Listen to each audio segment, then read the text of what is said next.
Hello, ladies and gentlemen, and welcome back to Fallen London. Today we're going to be having a look at the Fallen London serial story, Evolution. I believe we're on chapter 4?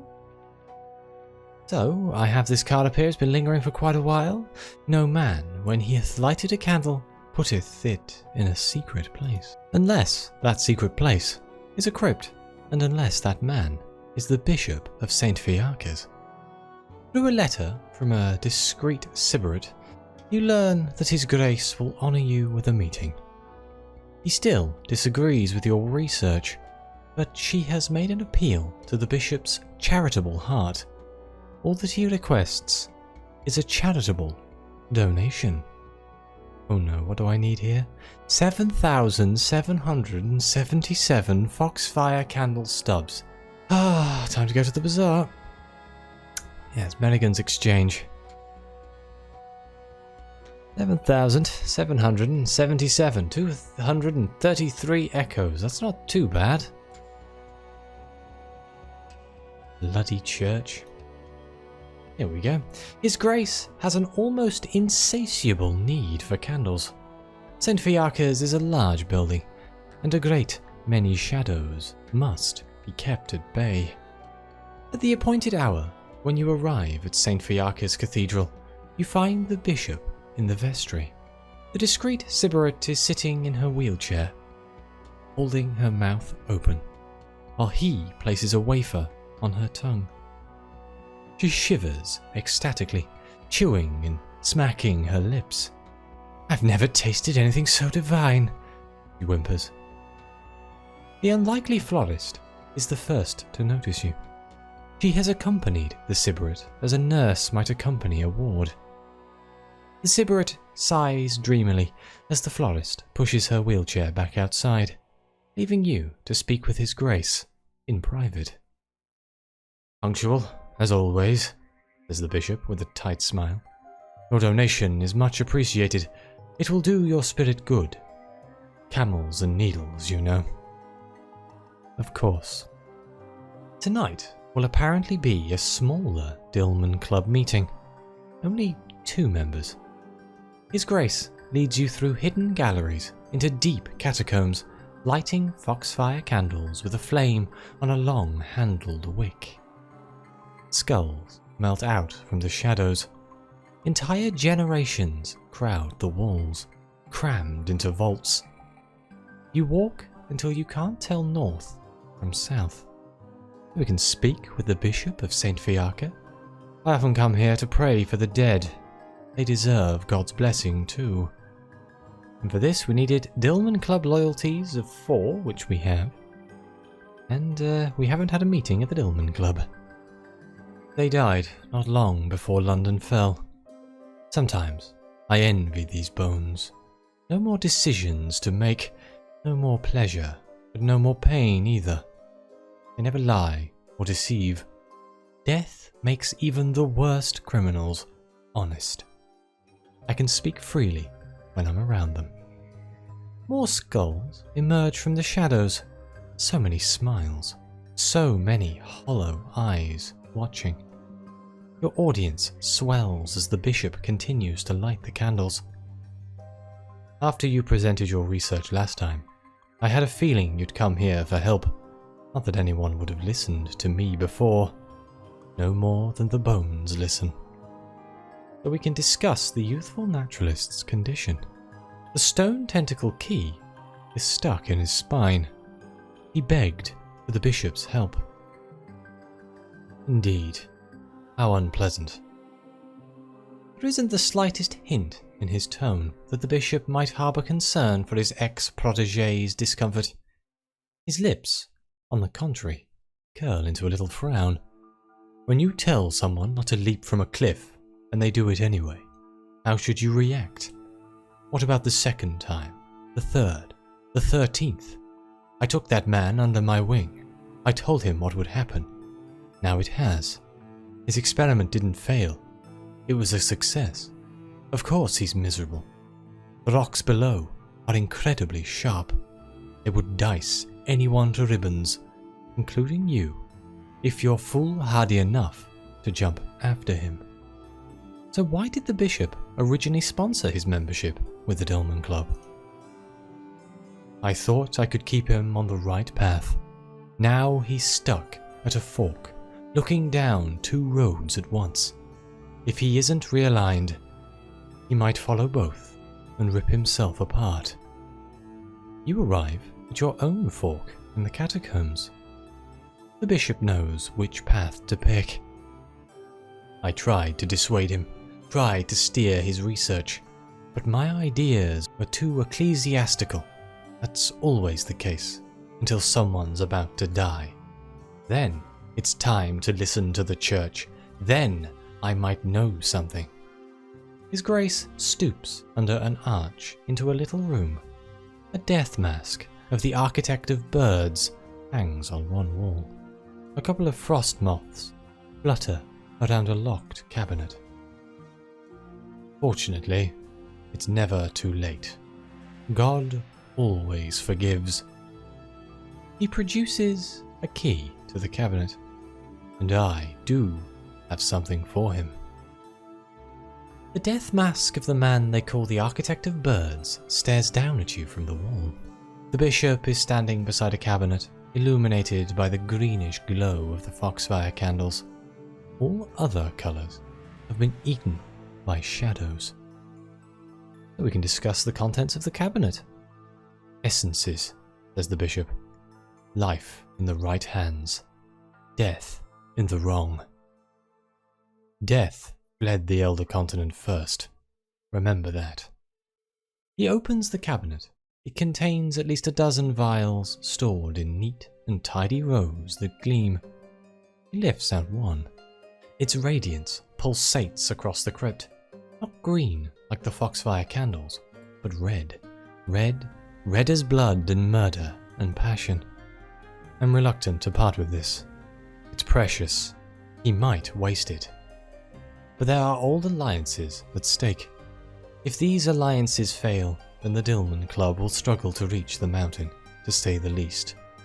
Ask about the bishop's alliances? Not only mine, they could be yours also. They could tip the balance. We all wear masks, false faces to cover the truth. Life itself is a mask, and the face it covers is death. When the flesh falls away, death remains. Look around. Death is here with us now. Why should we fear it? Death is our greatest ally. More cunning than any mortal, more subtle, more generous too. Life is fickle, brief. Life cheats, but the bones play fair. He raises the vial like a chalice. The two frost moths circle its glow.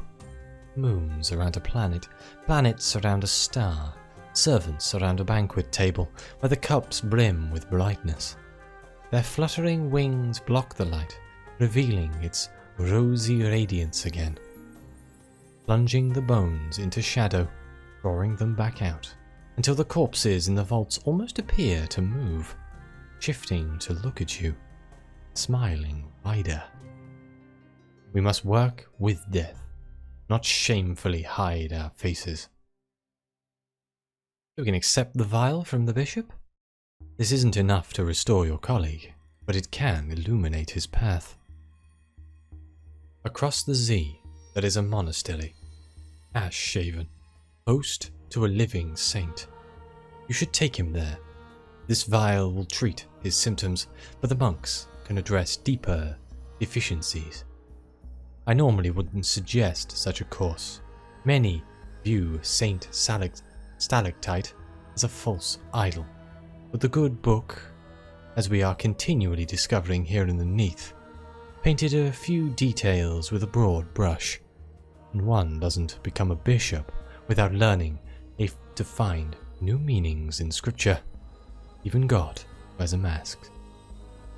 Sometimes we must look behind it for the truth.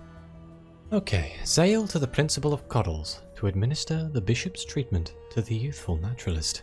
In order to transport the Youthful Naturalist to Godfall afterwards, you will also need to bring along a relatively safe Z-lane. If you don't already have a relatively safe Z lane, then you may wish to obtain one before you leave London. After your interview with the Bishop of St. Fiacre, you find the unlikely florist waiting outside the cathedral. He is leaning against a gargoyle, reading the latest journal of the Royal Horticultural Society. The discreet Sybrit is nowhere to be seen. They never know what they're printing, says the florist. His lordship's recent article on Saviour's sap is especially dubious. I suppose he must pay him a lot. Let's speak with the unlikely florist. Did she really linger out here just to gossip about botanical journalism? She folds the journal and tucks it under one arm. Then she goes on to explain that Saviour's sap is a nickname for various crimson resins from the elder continent. Entirely unscientific. One can never be certain which plant is being referenced. His lordship, however, is probably writing about Papaver longinus. The fumes are incredibly strong, known to induce visions and inspire devotion. A little like roses, a little like slaughter. Impossible to cultivate, very good for incense. It's favoured by certain religious orders for all the obvious reasons. He wanted to personally warn you not to inhale any. Well, any more. Nobody knows how long the effects can last. You didn't inhale too much before, did you? During the Delight's attack at Z? Hopefully not.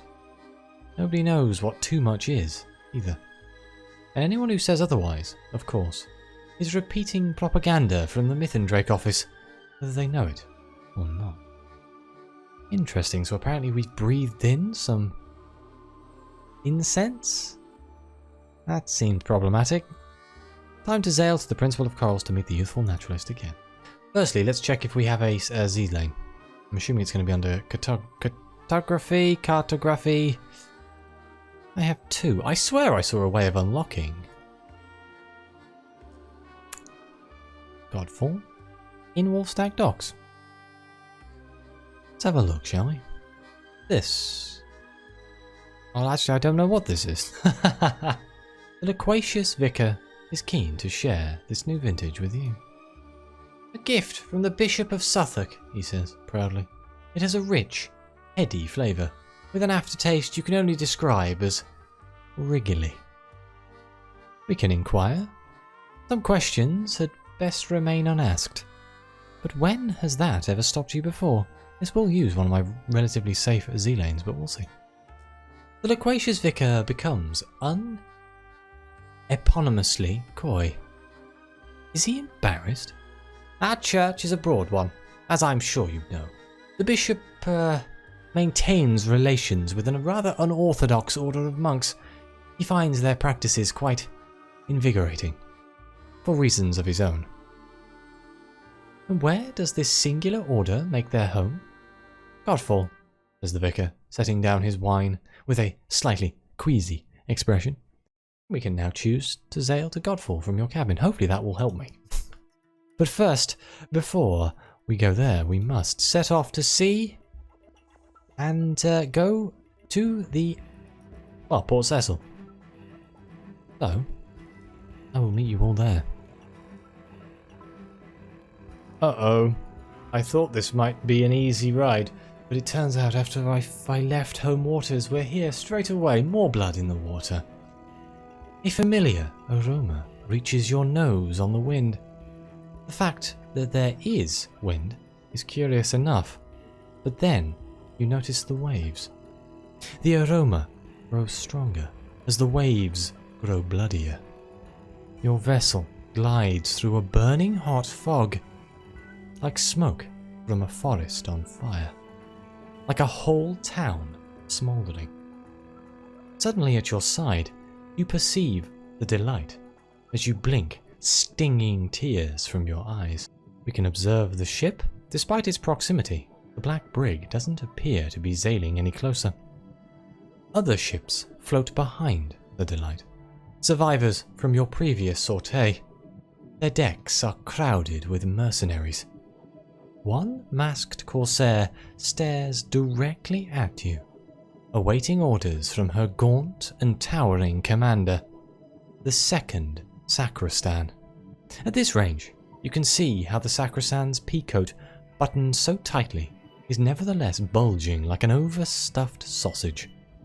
The sacrosanct raises a limb, triple, quadruple, no, at least quintuple jointed, and rings a small silver bell. The Delight's black sails billow and fill. Something spatters your cheek, like a raindrop, but boiling hot. Wax.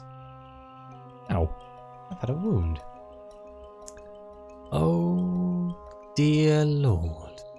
The wax wind blows from the Elder Continent, and today it blows towards you. Its summoned storm rips the fog's veil away, revealing amassed, molten clouds as far as the eye can see. Globs, larger than cannonballs, punch holes straight through your deck. Falling curtains lash themselves into a hurricane, and the Delight vanishes from view as your ship is engulfed. Okay, so if I had a submarine I could dive, but I don't. So the only option we have here is to steer through the storm. My seafaring quality is only 5. Can I buff that in any way through any of my possessions? I mean, now it's 40 instead of 30. Okay. Brace yourself. Take the wheel. Your vessel could be torn to bits. Torrents close around you, even as you try to thread your ship through the cascade, until there is nowhere to sail, until the sky itself is falling down. One molten mass, cooking your crew where they stand, flesh fused to bone, bone liquefied, hot marrow bubbling. Your hands have melted to the wheel. When you open your mouth, no scream comes out, but boiling wax pours in. And then, your bosun shakes you awake. The Z is clear. You must have dozed off at the helm. Bad dreams again? Your lookout swears the Delight has been nowhere in sight recently. But the silver bell still echoes in your memory. Well, we gained nightmares there. And I think now I continue my journey to Port Cecil. So, I'll see you there. And here we are. At Port Cecil, let's dock. I think we're here literally just to, there we go, revitalise the Youthful Naturalist.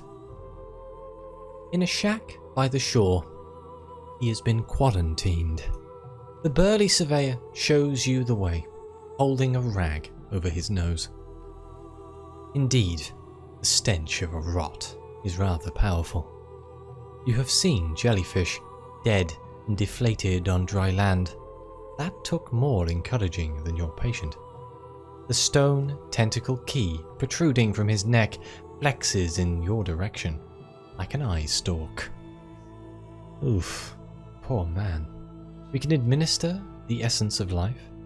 The Youthful Naturalist opens his mouth. Don't let a single drop spill. His breath, when he exhales after drinking, smells just like blood. No, like blood, and blood, and blood. Carnage distilled to a perfume's potency. He clutches his heart, trembling and staring at the wall, as the vial works its way through his veins. I see the path ahead, he says. I see the bones buried beneath the undergrowth, paving the path. They are the path. We're walking on them all the time. He's rejuvenated now. There's no doubt about that. My goodness, he says, looking at the empty bottle. This is strong stuff. After imbibing the essence of life itself, your patient is slightly more animated. He does occasionally still struggle to breathe, and from time to time there is the wailing, but no major organs have been compromised, which is more than can be said of a typical case of St. Nathaniel's. And he can walk and talk without too much wincing. The stone tentacle key continues to flex behind his neck, but it doesn't hurt anymore, he tells you. It's always stretching around, as though curious to observe. We can embark with the Youthful Naturalist to Ashhaven, and it is going to use my relatively safe Z-lane. Okay. The Bishop of St. Fiacre has advised you to seek further guidance at Ashhaven. Let's go. You sit in your cabin together, charting a route to avoid the delight. The monks, of course, says the Youthful Naturalist, looking at Ashhaven on the map. He wants to drive me back into the fold, and if they know how to help. His comment is interrupted by coughing. Blood stains his handkerchief, and his smile is red when he meets your gaze again. I'll do what the bishop says, this time. There is no guarantee, after all, how long the vial's second wind will last. Zale to Godfall to continue the Youthful Naturalist's treatment. If you don't already know the route, you can speak to the loquacious vicar at Wolfstack Docks. Oh, I already did that. Wonderful. Luckily I had two then, hey? Let's chart a course then. Yeah, here's Godfall.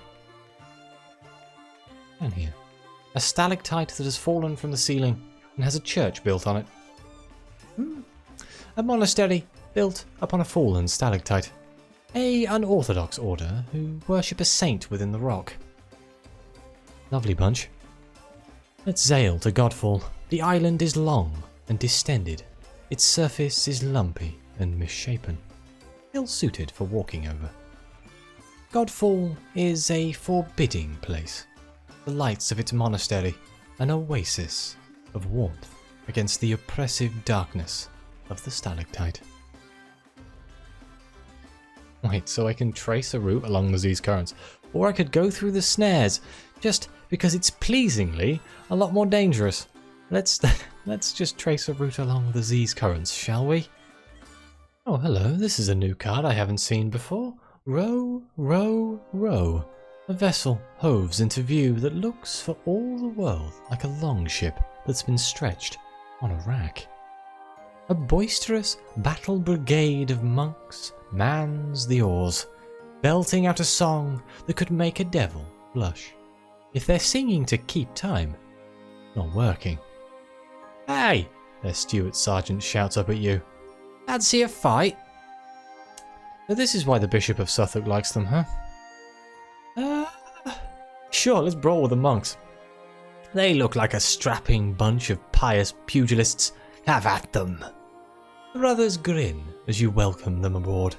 It seems that they brave the Z from time to time for the sole purpose of finding a decent scrap. You start with boxing. Some of them have an alarmingly long reach. Then on to wrestling, and their champion is surprisingly flexible for a man of his build. You conclude with a curious martial art of their own devising, which involves holding a tankard of wine in each hand while furiously kicking at your opponent's shins. First to spill their opposite number's blood, or wine, is declared the winner. You drub them resoundingly. Their spirits aren't dampened though, quite the opposite. They leave you a bottle of their finest. Wonderful. Absolutely wonderful. And here we are, we made it to Godfall. At last, the sight of land and relative safety. You feel eyes upon your ship as you approach the island, though there is no one to be seen. The dock is poorly lit, and even more poorly maintained. Sounds of cheering and feasting drift down from the monastery itself. Arrive with the Youthful Naturalist. The waves are unusually choppy when you dock. Z-foam blows into your face. Wind on the undersea is rarely a good sign, says the Youthful Naturalist. If I were superstitious, then I might think Storm was upset. But it's too hot. This isn't Storm. And do you smell that? Wax. At Port Cecil, I had the most horrible dreams. The wind wouldn't stop chasing me. We ought to get inside before it realizes I'm here. Let's seek shelter in Ashhaven. Churches are known to offer sanctuary. Now is a good time to take advantage. Outside the great monastery fortress, the wind continues to batter the cliffs. But inside, there is warmth and cheer and wine. and wine, and wine. The monks of Saint Stalactite are eager to welcome the youthful naturalist as they would any wandering soul. They pop corks, they serve pie, which he declines, with polite apologies. "Can't risk it," he says, holding his stomach with a queasy look. His temperance, even more than his feeble temperament, convinces the monks of how greatly he must need their aid. After all, nobody in heaven's good graces declines pie. The gospel of change. Some wisdom can only be transmitted through flesh. No written text can contain it. No science can tabulate it. The fingers must feel for the mind to discern the meaning. The youthful naturalist studies the citadel's living rock, running his hand over cracks and crevices. At another time, he might have taken samples, transcribed measurements. Today, touch will have to be enough, and sometimes even that is too taxing. So it looks like this is going to be the same as Port Cecil, where I have to do things here. I need to get an invitation to a pilgrimage to 10 in order to continue the story. So, well, let's have an audience with the Abbot Commander and just see where this goes. The vast man looks you up and down. "We don't see many pilgrims these days. Not since we wound down the wine trade." "And why did they?" "We found other uses for the ingredients," he waves a hand.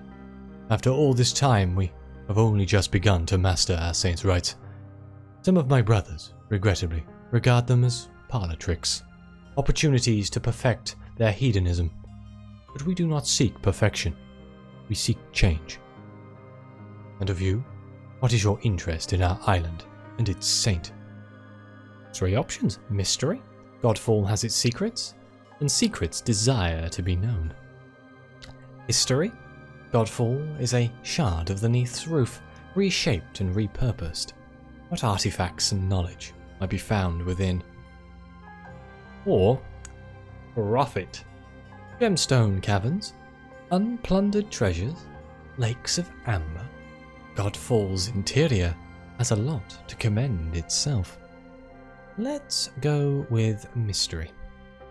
The Abbot Commander smiles. "If you're willing to walk the pilgrim's path, secrets you will surely find." He rises, negotiating his vast belly around his desk with surprising dexterity. "If you earn the right." Oh yes, I remember. I was told that I would probably need the Shaping Arts here, and I haven't actually got that yet, so this is going to be fun, isn't it? "By him we shall be shaped." The Abbot Commander's belly seems to ripple. "I need to know that you are up to this challenge. Use me." That really didn't help me that much. Are my outfits broken again? Nope, it's just a really hard check. I'm going to spend a hard-earned lesson here and see what happens. Even if we lose, apparently it progresses the story, so it's not the end of the world. At some point, you'll just have to accept that fighting is an act of devotion for these people. The Abbot Commander throws off his robe. Rather than the great belly his shape suggested, he sports 4 more arms than the average monk. He leaps forward with a cry of glee, using his legs and lowest arms to launch himself at you. You twist and thrutch in his grip, and for a moment you think you've broken the hold. But you are only watching the top arms. He laughs uproariously. "A loss, but a spirited one. You are inclined to meet my maker. You've more than earned it." Thanks. I think. It is time for us to try to embark on a pilgrimage. The monks are set to begin a fresh journey into the heart of the stalactite. To walk the stations of their saint, you may join them. Let's begin a pilgrimage, set out into the depths of Godfall. The monks cease their shoving and hush. Torchlight glints off stone and amber. You descend. The floor here bristles with overgrown stubble. It's stiff and rough, and drags at your feet as you try to move through it. One of the monks kicks through a little too enthusiastically, sending a stone skipping down a cavern shaft. The bats within do not like to be disturbed, and they make their displeasure known. Well, we can weather the swarm, lead the monks through the biting, scything clouds of bats. A solitary bat is a friend. A small band of bats is atmospheric. 1,000 angry bats are an apocalypse. You put yourself at the front of the column, shielding the monks from the worst of it. You have to fight for each step, but you lead them through the swarm and deeper into the caverns. We gained 2 St. Stalactite's favour. Let's just see where this goes, shall we? You've come to a cavern with a pool fed by a small waterfall. An outflow stream snakes away into the darkness of the deeper stalactite. Behind the waterfall, something moves. The monks fall to their knees. There is a sound. Words, you are certain, but the falling water snatches them away. I can use some of my favour. Perform the oblation of water. The water here is said to be fresh and clean, and invoke deep reflections on the self. Let's see what happens. Shall we continue? Hands cupped, you drink from the pool. The water is sharp, almost bitter. It tickles your throat on the way down, then your esophagus and stomach too. It induces an edginess, an impatience at remaining too long in one place. Is that an appraisal? An incitement? Or is the water just silty and fouled? That traded my favour for cryptic clues? The passage ahead narrows, then the ceiling drops sharply until it almost meets the floor. The penitent's way, they call it. A crawl space of a scant few inches. The rock itself seems to sweat here, in fact. Are those paws? The monks debate whether any will attempt the rites and brave the passage. There is not enough wine in the world, says one. So if we had shapling arts, which we don't have, we could try and squeeze through, but the only thing we have here is a rat might make it through, not you. We need to find another way. The monks are uncertain of attempting the crawl way. You encourage one to try it, then backtrack and triangulate another path using the sound of splintering bones and screaming. Good lord! His faith, it seems, is stronger than he knew. His companions haul him free and hold him, while he reinflates his chest. Could he have not just shouted through the hole? A natural oculus in the ceiling emits light, though the atmosphere is no less stale. The stink of guano and spoiled meat spices the air. Though the albatross is not currently in season, from a crevice in the wall, a face emerges, red raw like a wound in the rock. Its skin is gone, peeled indiscriminately away to reveal the flesh beneath. His eyes stare, unfocused. His mouth works as if to say something. The monks bow their heads. Perform the oblation of fish. The albatross will always feast on saint's flesh in the end, but it can be delayed. I think I'm going to hold on to... Do you know what? Actually, no, I'm going to do all of these just to see what they do. In a tale of terror. One of the monks brought pilchards. You relieve him of them and approach the face. Saint Stalactite, the albatross eaten, moans liplessly as you lay out the fish. His words are muddled and slurred, but his desire is clear. He doesn't want to be here anymore. The monks remain in good cheer. One remarks that the smell of fish has made him hungry. Are they concerned about the condition of their saint? Ah, but his desires are as many as his faces. That seems decidedly unpleasant, doesn't it?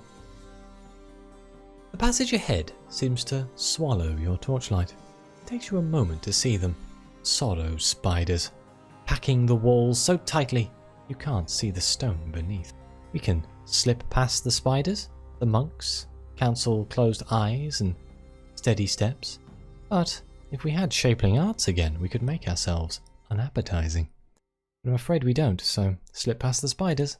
You take shallow steps, trying to remember the curve of the corridor, trying not to reach a guiding hand out to the walls. To your right, a monk stumbles. His hand finds his mouth, even blind, clamping it over it before he can cry out. The walls flex, chitter, then still.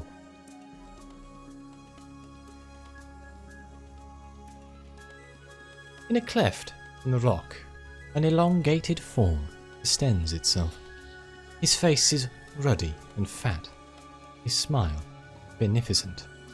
"Welcome," he says, his voice rich and echoing.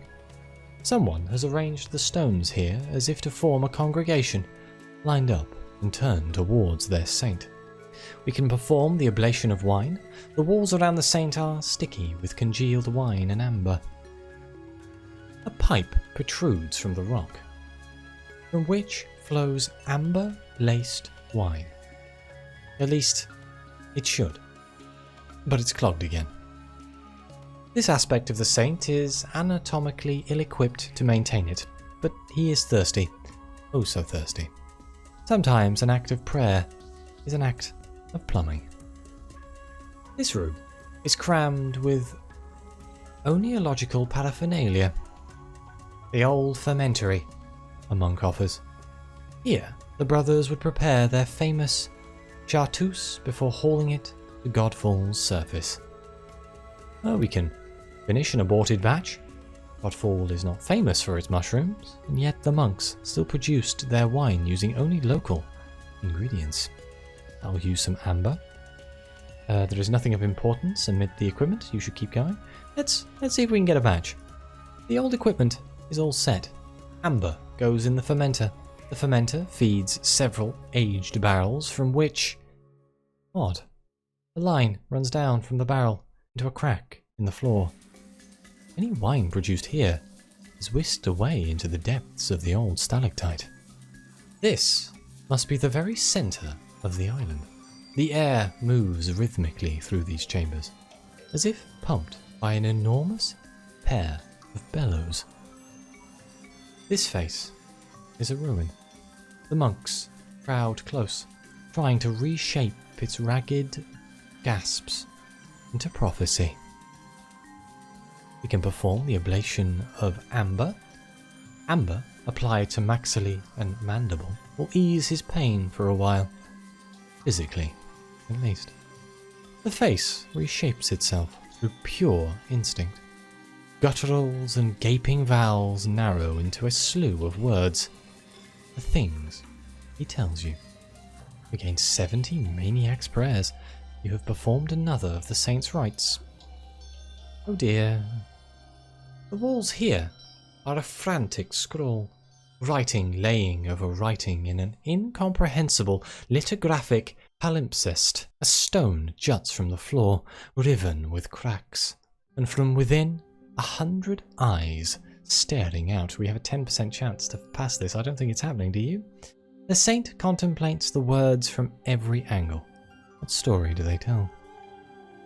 You stare at the walls, waiting for them to begin to make sense. You follow a thread, follow it up to the ceiling, back around. What? No, that can't. The saint's eyes turn on you, questioning, piteous, mocking. You should try to forget this place. You've reached the lowest point, Godfall. Here, the Z lies exposed through a schism in the floor, and the walls effloresce with sharp crystals. The saint is here, too, his face crusted with salt. He forces his eyes open with a crack, and his gaze tracks you across the chamber. We can perform the ablation of salt.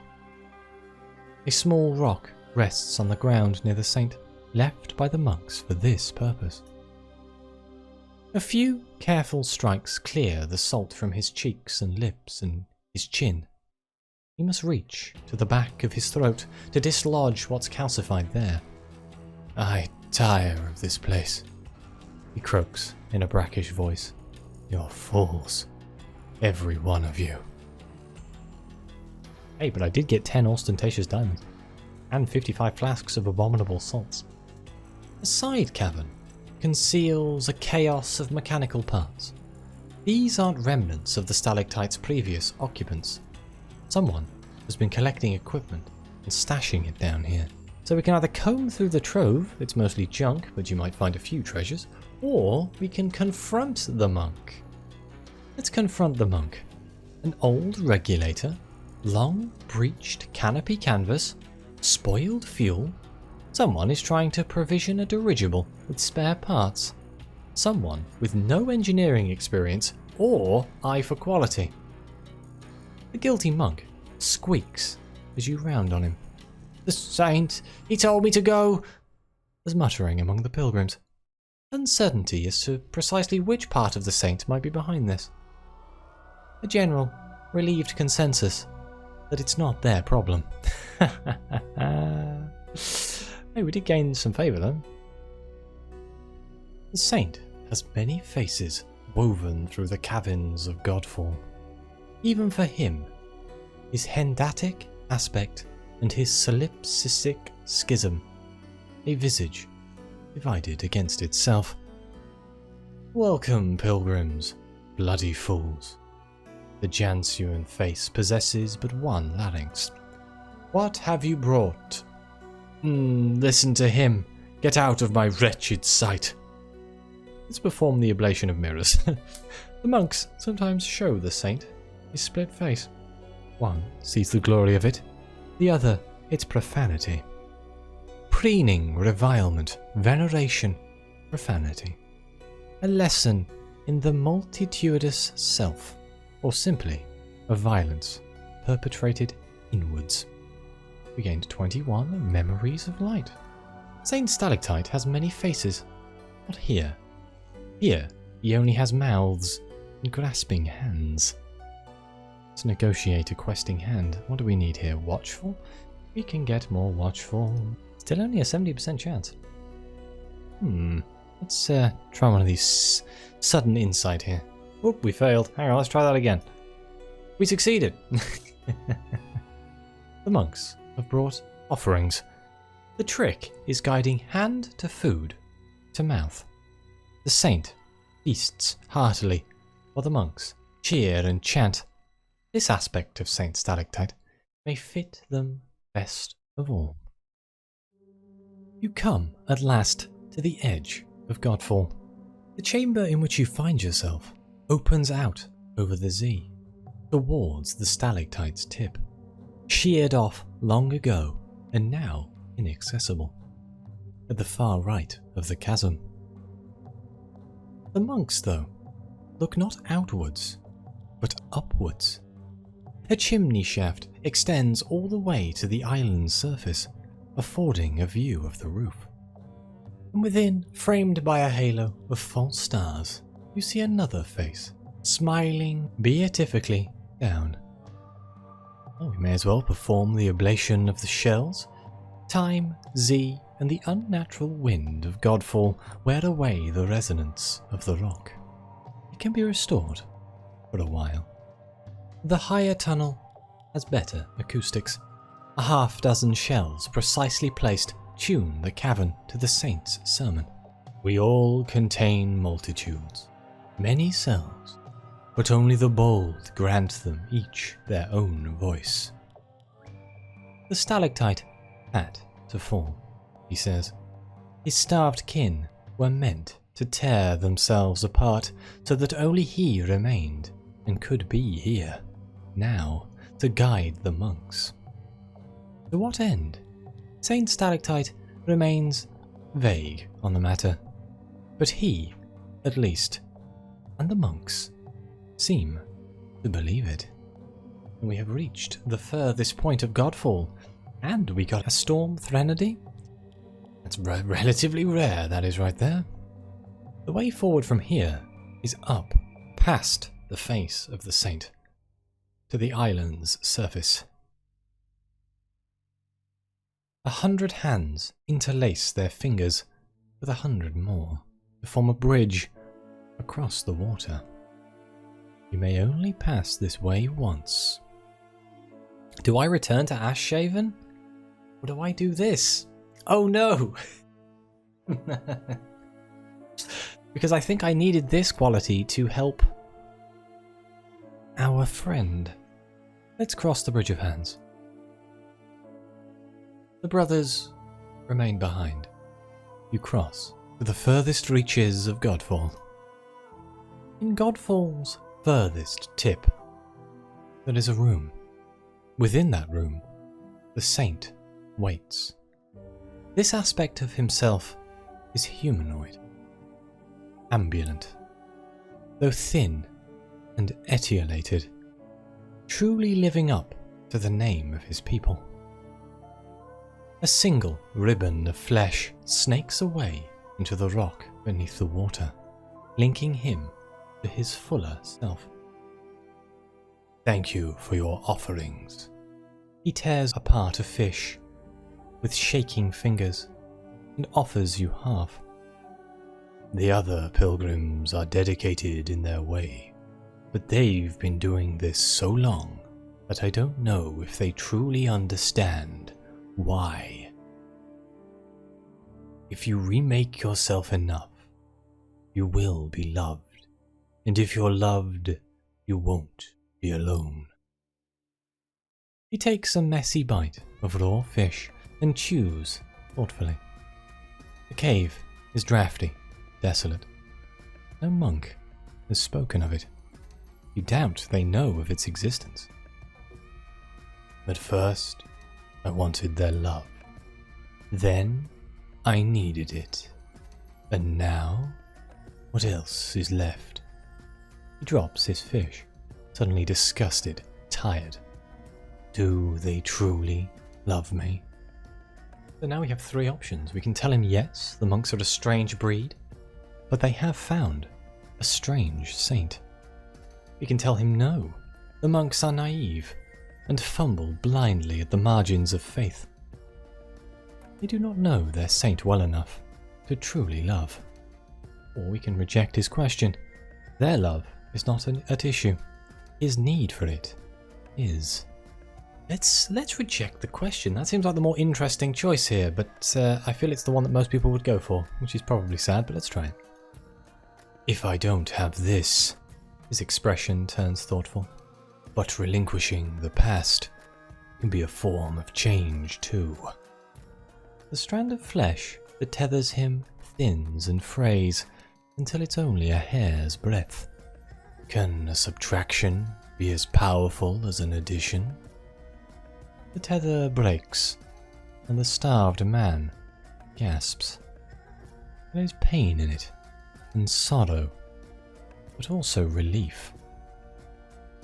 You make your way back across the Bridge of Hands and rejoin the monks. There is awe in their eyes, but they dare not ask you what you saw. You gained a nodule of pulsating amber, and we can return to Ashhaven. The shaft runs all the way to the surface of Godfall, with little risk of being eaten. For his part, the saint's face disappears into a side tunnel, apparently eager to preserve a sense of mystique. The Abbot Commander welcomes the pilgrims back with open arms, an open bottle of wine held in each hand. Praise to the many-faced saint. The pilgrimage is concluded. But since I have been running out of actions this entire time, I'm going to have to end this episode here, so thank you very much for watching. Please like, subscribe, let me know what you think. Your comments are greatly appreciated. And as always, I'll see you next time.